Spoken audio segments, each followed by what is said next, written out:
그리스도께서 인류의 죄를 속하시기 위한 속죄 제사를 드리는데 이 땅에서 어떠한 일들이 벌어졌는가? 다시 말해서 예수 그리스도께서 십자가에 돌아가실 때에 어떠한 제사가 이 땅에 드려졌는가라는 사실을 영상을 통하여 먼저 보고 그리고 말씀의 은혜를 함께 나눈 시간을 갖겠습니다.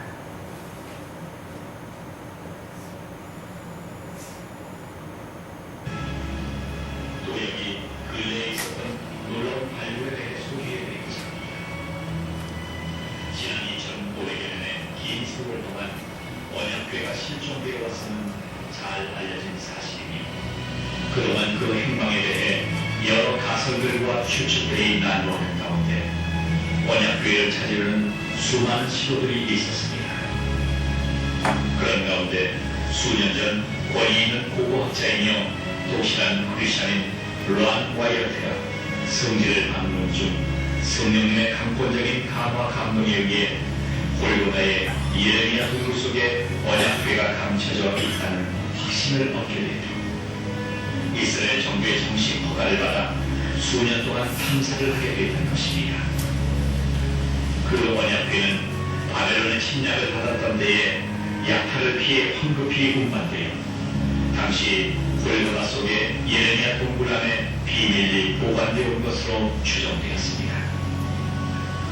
2500여 년의 긴 세월 동안 묻혀 있었으므로 탐사는 수많은 역경에 부딪혔으나 그만 포기하려고 절망할 때마다 하나님은 천사들을 보내어 격려했고 마침내 언약궤가 보관되어 있는 비밀 장소를 발견하게 됐던 것입니다.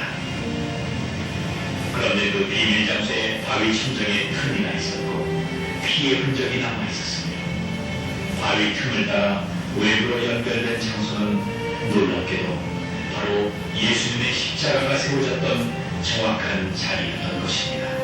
그리고 십자가가 세워졌던 자리는 영화에서처럼 언덕 위가 아니라 사람들의 통행이 많은 도로 옆이었고 그 바위의 틈은 예수님께서 운명하시면서 강한 지진이 일어나 생긴 것으로 추정되었으며 십자가에서 흘러내린 예수님의 보혈이 그 바위 틈으로 스며내려 비밀 장소에 보관되어 있던 언약궤의 속죄자에 뿌려지게 됐다는 것입니다. 천상의 제단에 보혈이 뿌려진 것은 인류와 세상의 속죄를 완성할 수 있으셨음에도 불구하고 지상의 속죄자에까지 보혈이 뿌려지도록 역사하신 하나님의 놀라운 섭리를 깨닫게 된 것입니다. 더욱 놀라운 사실, 그 바위 틈에서 채취한 혈흔에 수분을 가하여 정밀 분석한 결과 혈액이 아직도 살아있음을 발견한 것이며 특히 부친으로부터 유전되는 염색체는 발견할 수 없었고 모친이 동정일 때만 나타나는 염색체임을 확인하게 됐던 것입니다. 이스라엘 정부가 이 사실을 철저히 은폐하고 있어 공개적인 검증은 아직 거치지 못하고 있지만 가까운 장래에 진실이 밝혀질 것으로 판단되고 있습니다. Good evening, Ron. Thank you very much for all three. Christine, that was wonderful. Thank you. My question is that you said that you had the blood of our Lord examined by the Israelis. That's correct. What's their determination of that? Okay. Now, we won't be able to take second questions. I'm sorry if you're on your second one, please just step out. I love you, but we're running out of time. Real quickly, okay?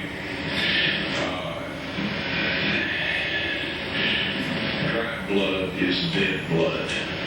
Everybody knows that, all right? They can test the blood of the pharaohs, the mummies of the pharaohs, all right? There's certain things they can do. They cannot get a chromosome count by any method I'm familiar with, all right? Things keep changing. I don't profess to know everything. However, there's no way I know that you get a chromosome count out of dead blood. You can get a DNA and some other things, but not a chromosome count, all right? That's done by living white blood cells. Now then, first first of all, in this analysis, I took the blood into a laboratory in Israel. I asked one of the people I work with in antiquities, where is a good laboratory that does reliable work? And they said, such and such, such and such. I took it. I just said, please examine this blood and tell me what you can tell me about it. All right? They said, well, look, we're going to reconstitute it. We're going to put it in normal saline and keep it at body temperature for 72 hours with gentle swirling. All right? That's their business. That's great. I said, now, I want to be there when you check it out. They said, fine. So I was back. They checked it out. I said, now, they said it's human blood. We can tell that. They did whatever tests they need to do. And then I said, take some of the white blood cells and put them in a growth medium. And keep them at body temperature for 48 hours. And they said, well, that'd do no good because it's dead blood. I said, would you please do that for me? And they said, okay, we'll do it. So anyway, I said, I want to be there when you take it out and examine it. So I was back there. They took it out, examined it under a microscope, and the one technician called the other one over there, and then they called the boss over there, and they were talking Hebrew a mile a minute there for a little bit, and they looked at me and they said, Mr. Wyatt, this human blood only has 24 chromosomes in it. Everybody else has 46. You see, 23 from your mother, 23 from your father, 22 autosomes from your mother, 22 autosomes from your father. You get an X from your mother, you might get an X or Y from your father. All right? This blood had 23 chromosomes from the mother's side, one Y chromosome only. You see, the child could not have developed if they hadn't had the autosomes from the mother. So all of his physical characteristics were determined by his mother's side of the family, her autosomes. His maleness was determined by this one Y that came from the source, not a human male. Then they said, this blood is alive. And then they said, whose blood is this?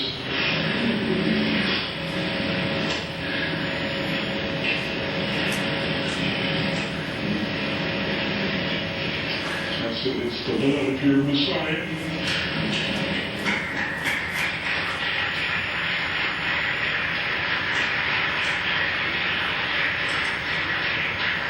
And I assure you, those men's lives have changed. 네, 기도하도록 하겠습니다.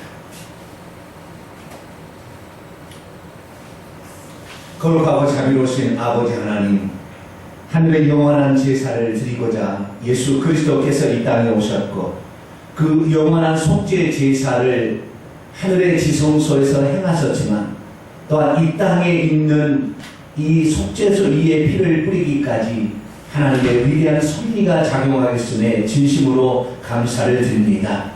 우리가 지은 모든 죄들이 어떻게 용서함을 받았는지 우리가 하나님의 말씀을 통하여 살피고 이 새벽에 다시 한번 점검할 때 우리가 가진 모든 믿음이 얼마나 확실하고 확실한 것인지를 비로소 알게 하시고 주 안에서 온전한 용서를 받은 저희들 용서의 받은 자로 살아갈 수 있도록 은총을 베풀어 주옵소서. 주의 말씀을 대합니다. 이 시간도 주여 기록된 말씀을 통하여 저희들을 진리 가운데로 인도하여 주옵소서. 우리 주 예수 그리스도의 이름으로 기도하옵나이다.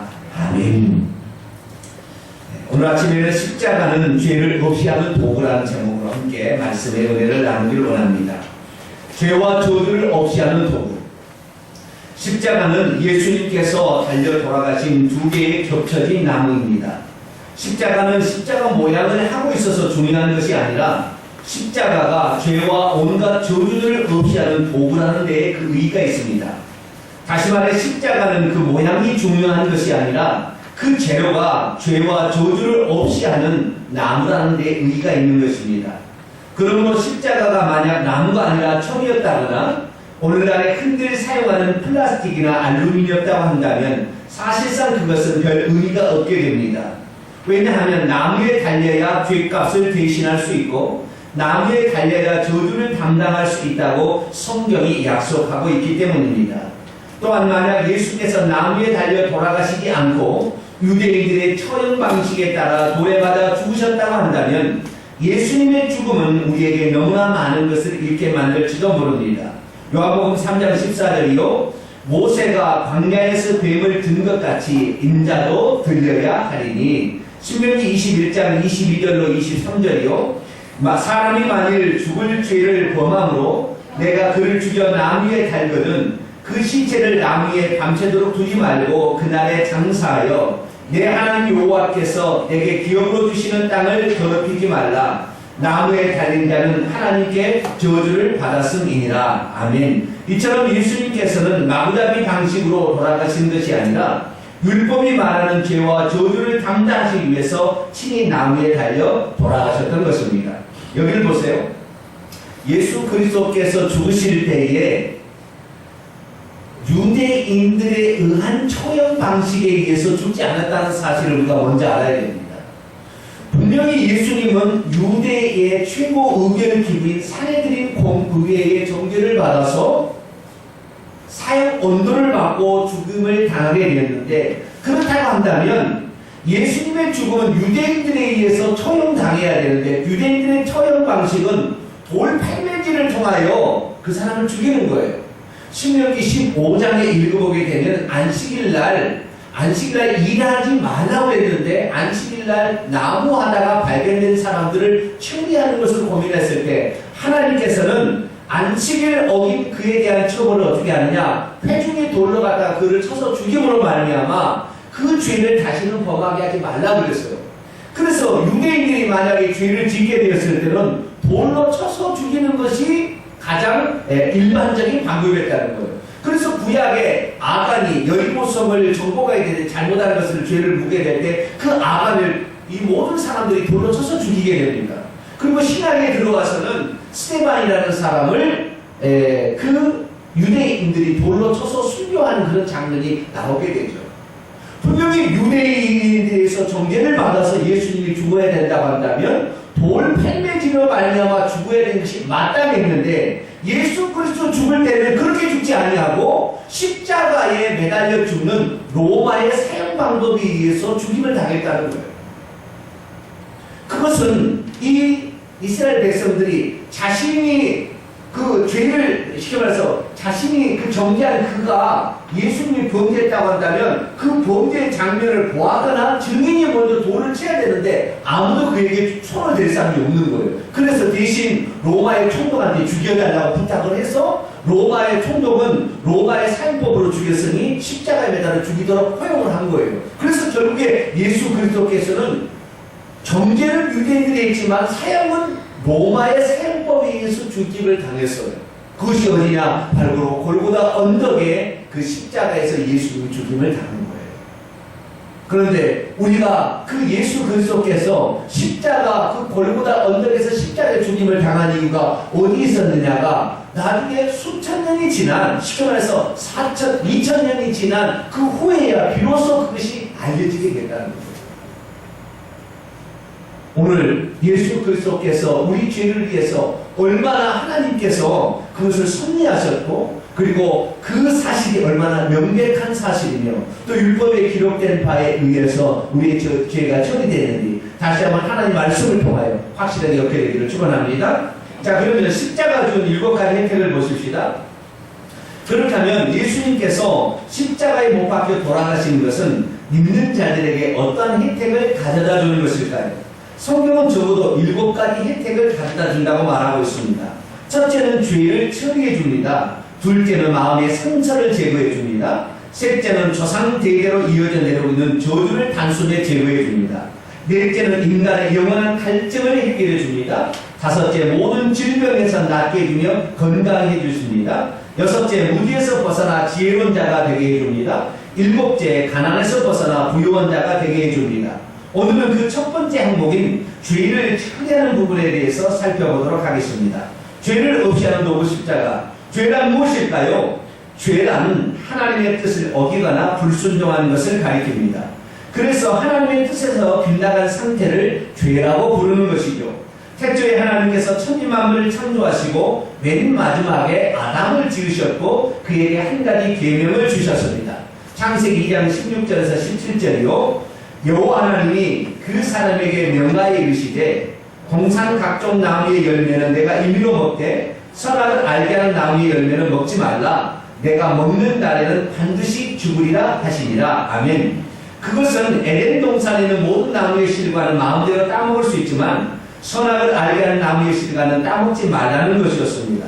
만약 그것을 어기게 된다면 죽음이 그에게 찾아온다는 것입니다. 그래서 사도 바울은 죄값은 곧 사망이라고 말했습니다. 인간은 원래 죽지 않고 살 수 있도록 창조되었습니다. 하지만 최초의 사람 아담이 하나님 말씀에 불순종함으로 말미암아 인간의 몸속에 죄가 들어오고 그 죄는 인간에게 죽음을 가져다 주었습니다. 다시 말해 인간은 아담의 불순종으로 말미암아 영혼과 육체가 분리되기에 이르렀고 또한 죽어서는 영혼이 하나님으로부터 분리가 되어 그의 영혼이 불타는 유황못에 떨어져 영원히 고통을 받게 되는 것입니다. 그렇지만 하나님께서는 당신의 형상과 모양대로 지음받은 아담과 그의 후손들이 영원한 지옥에 떨어지는 것을 원치 않으시고 그 죄값을 다른 방법으로 처리하심으로 우리를 구원해 주셨습니다. 그것은 전가와 속죄라는 방법입니다. 죄를 지은 사람 대신에 흠없고 깨끗한 짐승의 죄를 전가시키어 그 짐승이 대신 피 흘려 죽게 함으로 죄를 사는 방법이었습니다. 그래서 회중의 대표자가 흠없는 짐승을 잡고 대제사장이 그 짐승의 피를 받아서 속죄소 위에 뿌림으로써 죄의 용서를 받았던 것입니다. 이것을 우리는 속죄제사법이라고 부릅니다. 그래서 구약시대에는 흠없는 양과 염소 그리고 소같은 짐승이 대신 죽임을 당해야 했습니다. 그 짐승들의 피가 율법 말씀을 담고 있는 속죄소 위에 뿌려질 때 그 피가 율법 말씀을 덮음으로 인하여 죄를 없이 하는 방법이었습니다. 하지만 이러한 속죄제사법은 하나의 모형에 불과한 것이었고 진짜는 인류의 죄값을 대신하여 대신 죽을 사람 제물이 필요했습니다.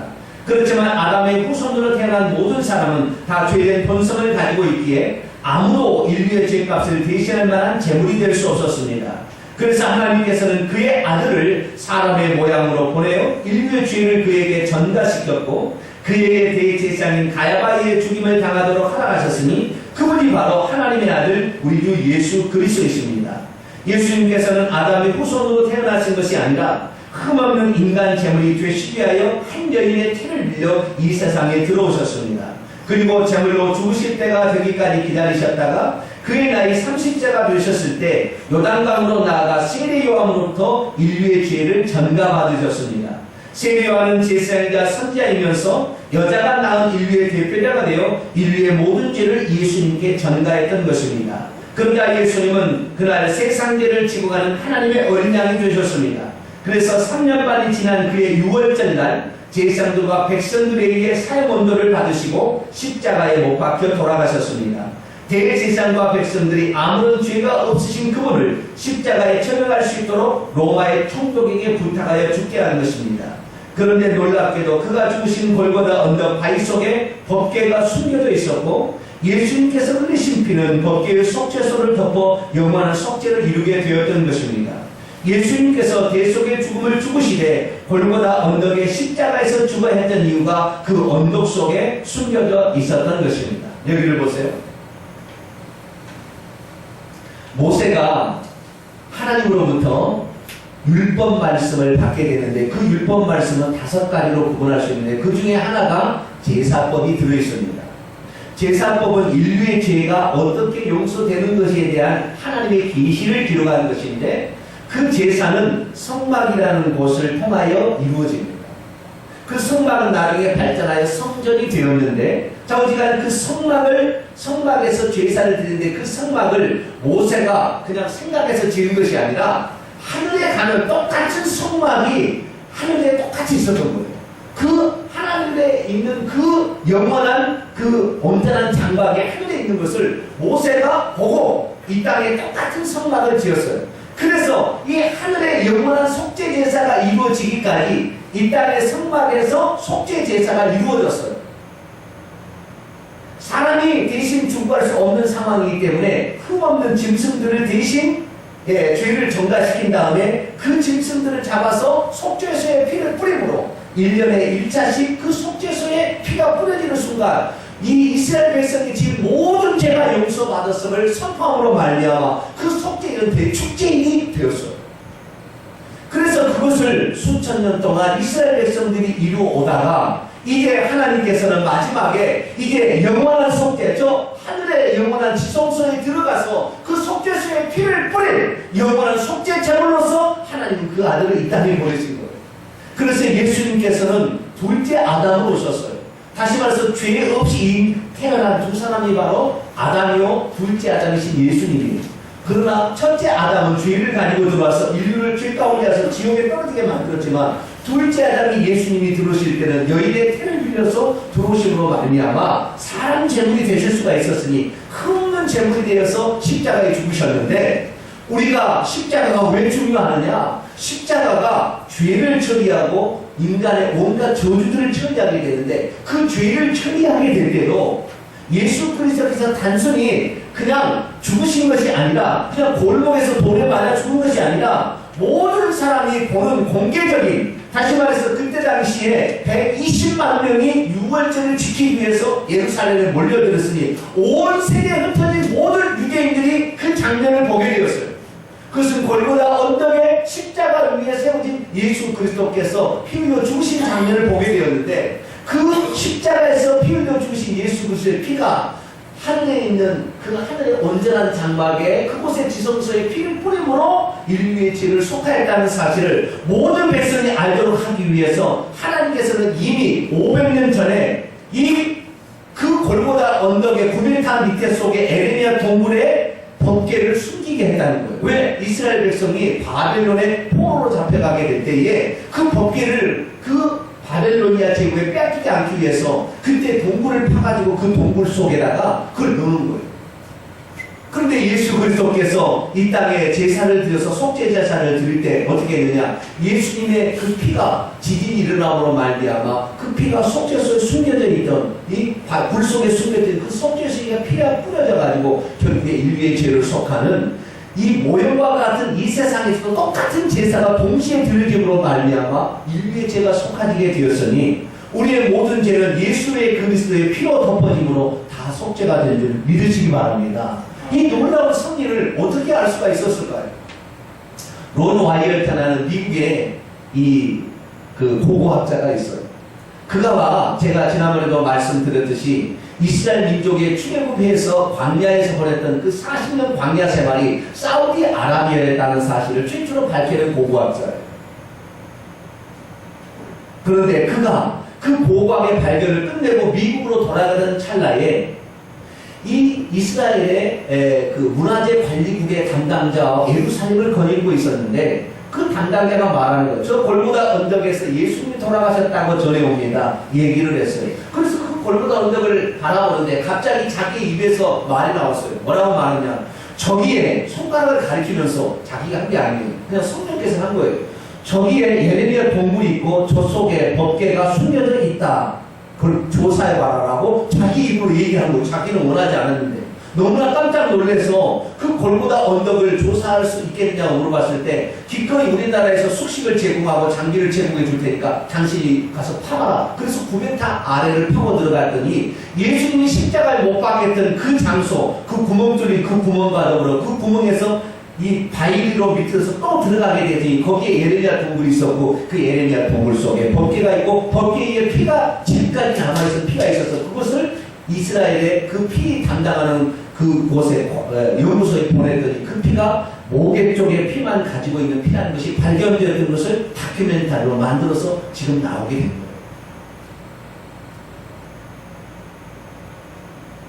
하나님께서는 예수 그리스도께서 단순히 그냥 우리 죄를 대신해서 죽을 때 그냥 어떻게 돌에 맞아 죽은 것이 아니라 그곳까지 다 가게 된 것은 그곳에 다시 말해서 당시에 예루살렘의 성전 안에는 법궤가 없었어요. 대지산 가야바가 있었지만 법궤는 거기에 없었습니다. 그렇기 때문에 예수의 피가 거기에 뿌려질 수 없는 상황이었는데 하나님께서는 이미 500년 전부터 다 작업을 해가지고 예수 그리스도의 속죄 제사가 우리의 눈에 보게도 확실하게 속죄소에 피를 뿌림으로 말미암아 우리의 죄가 없다는 사실을 만천하에 드러나게 되었습니다. 오늘 바로 그 예수 그리스도의 그 속죄의 피가 우리의 죄를 속하고 모든 인류의 죄를 속한 줄로 믿으시기 바랍니다. 계속해서 보겠습니다. 예수님께서는 자신에게 죄가 있어서 자신의 죄값을 담당해 죽으신 것이 아닙니다. 인류의 모든 죄를 대신하여 속죄수에 피 뿌리기 위해 골고다 언덕에 십자가로 가시어 그곳에서 죽으신 것이었습니다. 그러므로 예수님의 죽음은 속죄수에 피를 뿌리기 위한 영원한 대속의 속죄제사요, 인류의 죄값을 지불하여 모든 인류를 사망으로부터 구출하는 대속의 죽음이었던 것입니다. 그러므로 누구든지 예수 그리스도를 믿으면 그의 피가 자신의 죄를 덮어버림으로 자기의 죄를 용서받게 됩니다. 예수님께서 십자가에서 남김없이 피를 흘리셨기 때문입니다. 그분께서 우리 대신 죄값을 다 치르셨기 때문입니다.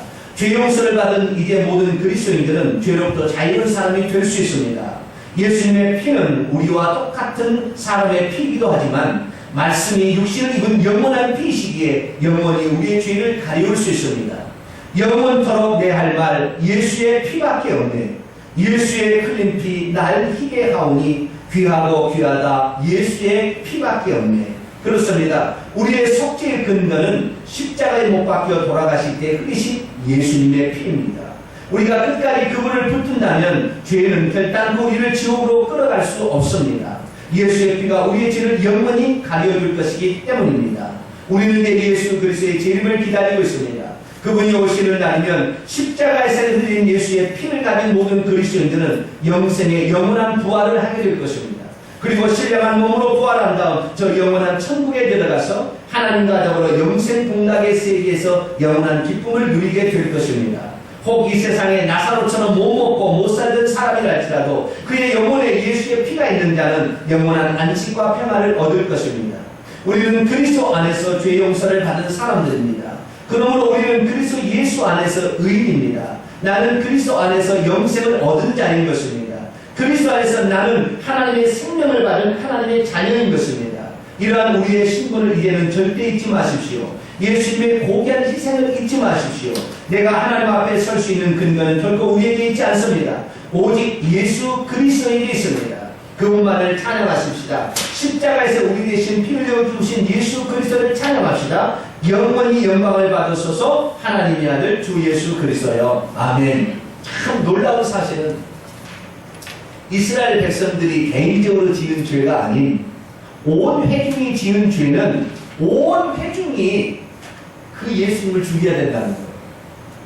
그 때문에 만약에 예수님께서 무슨 어떤 골목에서 몇 사람이 보는 데서 죽었다 그런다 한다면 그 예수 그리스도의 그 어떤 속죄 제사는 모든 인류들이 그 죄를 다 담당하는 그 죄사가 될 수가 없는 거예요. 그래서 예수 그리스도께서는 가장 많이 움찔했던 그 6월절 날 그 성경의 그 기록대로 모든 사람이 보는 가운데 공개적으로 죽으셨던 거예요. 예수님의 죽음은 은밀히 처리되는 게 아니에요. 왜냐하면 인류의 죄를 속하기 위해서 오신 하나님의 아들의 죽음이 이게 골목에서 끝나는 것이 아니라 모든 사람이 지켜보는 가운데, 다시 말해서 민수기 21장에 장대에 높이 달린 뱀을 쳐다볼 때 뱀의 불변에 물려간 사람이 다 그것을 보고 살듯이 공개적으로 예수 그리스도는 죽음에 처해질 수밖에 없었으니, 그래서 예수님은 그 골고다 언덕에 가서 모든 사람이 지켜보는 가운데 죽은 거예요. 그런데 그것을 누가 해야 되느냐? 그에 대해 제사를 해야 되니, 가야바가 예수님 한 사람이 모든 인류를 대신하여 죽게 되면 더 우리 백성이 살지 않겠느냐면서 예수님을 억지로 죄를 해서 예수님이 하나님을 아버지라 불렀다 해서 신성모독죄로 그렇게 정죄를 해가지고, 죄는 아닌데도 불구하고 그렇게 정죄를 해서 예수님을 죄인을 뒤집어 씌우고, 그 다음에 인류의 대표자가 된 세리요한이 죄를 전가해서 그 제사를 드려서 예수님을 죽게 만들어서 모든 백성들이 다 그를 십자가에 못 박으라, 그를 십자가에 못 박으라 해서 그 회중과 대제사장과 인류의 대표가 다 가서 예수님을 죽였으니, 그것이 바로 골고다 언덕이 이 세상에 보는 속죄 제사의 장소였다는 거예요. 그 사실이 오늘까지 역사적 기록으로 그대로 남아있고, 그 사형을 집행했던 빌라도가 이 로마의 황제에게 그 사실을 그대로 전해했던 모든 이 기록들이 빌라도의 보고서라고 오늘까지 남아있으니 예수 그리스도께서 인류의 죄를 속하기 위한 그 모든 속죄가 이제 모든 사람이 알 수 있도록 공개되었습니다. 그래서 우리는 그 사실을 듣고 오늘도 예수 그리스도를 믿게 되어 우리의 모든 죄가 다 용서받은 줄 믿으시기 바랍니다. 그래서 그 예수 그리스도께서 나의 죄까지 다 용서했다는 사실을 믿는 순간 우리는 우리의 영혼에 예수의 피가 발라짐으로 말미암아 우리가 나중에 천국에 들어가는 순간 예수의 피가 그의 영혼에 발라진 사람만 천국에 들어가게 되니 우리가 예수 그리스도의 피를 끝까지 붙들다 한다면 우리는 영원히 용서함을 받고 죄로부터 자유함을 받는 인생이 될 줄로 믿습니다. 사단과 오늘도 죄를 통하여 우리에게 가난을 주고 질병을 주고 온갖 저주들을 다 줘서 우리를 괴롭히지만 우리의 예수의 피가 있으면 사단도 건드릴 수 없으니 우리가 영원토록 찬양할 유일한 기도 제목과 유일한 찬양 제목은 예수 그리스도의 피, 예수 그리스도의 피가 나의 죄를 속했습니다라는 그 고백을 우리가 드리게 될 때 사단마귀는 우리를 죽을 때까지 건들 수 없고 우리가 천국에 이를 때까지 결끝 않고 우리 털끝만큼도 손댈 수 없음을 믿으시기 바랍니다. 그래서 예수 그리스도의 피, 나는 이 피를 사랑하고 나는 이 피로 말미암아 죄 용서를 받았으니 이 피를 붙들고 살겠으며 이 피를 오늘도 모르는 사람에게 증거하겠습니다 라고 증언된다고 한다면 오늘도 우리는 죄로부터 영원히 속죄함을 받고 십자가의 그 놀라운 은혜가 영원토록 우리에게 미침으로 우리는 정죄받은 사람이 아니라 의인이 되어서 저 하늘나라에 들어갈 줄로 믿습니다. 두 손을 들겠습니다. 예수 그리스도께서 죽으신 것은 단순히 몇 사람이 위해서 죽은 것이 아니라 온 예루살렘 사람들이 다 지켜보는 가운데 공개적으로 죽으셨습니다. 뿐만 아니라 그 피는 이 예레미야 동굴에 감춰지던 법궤 위까지 떨어졌으니 우리의 모든 죄가 다 용서받은 줄 믿습니다. 내가 이제 사탄마귀가 침범해 올 때 우리가 이길 수 있는 유일한 힘은 뭡니까? 예수 그리스도의 피밖에 없습니다. 나의 영혼에는 예수의 그리스도의 피가 있다. 사탄마귀 나를 건드리지 마라. 우리 가정을 건드리지 마라. 나의 일생을 건드리지 마라. 나는 이제 예수 그리스도의 피로 말미암아 자유로운 사람이고 모든 저주에서 해방받았다. 마귀에게 선포하시고 하나님 나는 예수 그리스도의 피를 영원토록 붙들고 가겠습니다. 이 손을 붙들어 주셔서 예수 그리스도의 피로 말미암아 영원한 자유와 속죄함을 얻고 천국까지 이르게 도와 주시옵소서. 주여 한번 부르고 통성으로 우리 기도하고 마치겠습니다. 주여! 거룩하신 아버지 하나님